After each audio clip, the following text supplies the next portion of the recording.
Dawood Ibrahim India most wanted criminal. ముంబైలో బాంబులు పెట్టి వందల మందిని చంపి పాకిస్తాన్ పారిపోయిన దేశద్రోహి.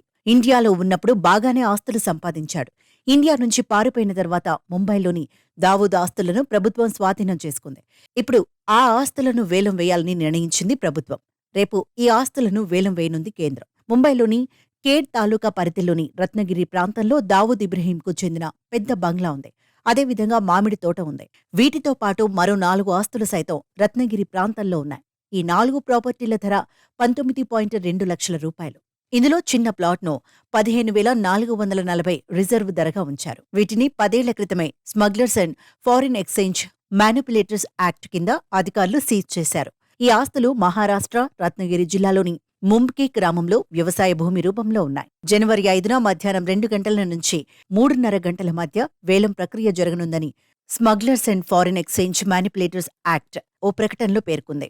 ఇప్పటికే దావూద్కు చెందిన ఎన్నో ఆస్తులను గతంలోనే వేలం వేసింది ప్రభుత్వం. అందులో పెట్రోల్ పంప్, 6 అపార్ట్మెంట్లు, ఓ రెస్టారెంట్, ఓ గెస్ట్ హౌస్ ఉన్నాయి.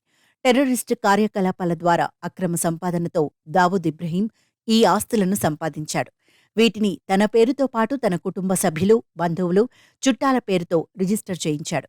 వీటిని గుర్తించిన ప్రభుత్వం గత 10 ఏళ్లుగా వేలం వేస్తూ వస్తోంది. 2017లో వేలం వేసిన దావూద్ ఆస్తులు 11 కోట్లు పలికాయి. 2020 వేలంలో దావూద్ ఆస్తులు 22.79 లక్షలు పలికాయి. మరి ఇప్పుడు ఎంత పలుకుతాయో చూడాలి మరి.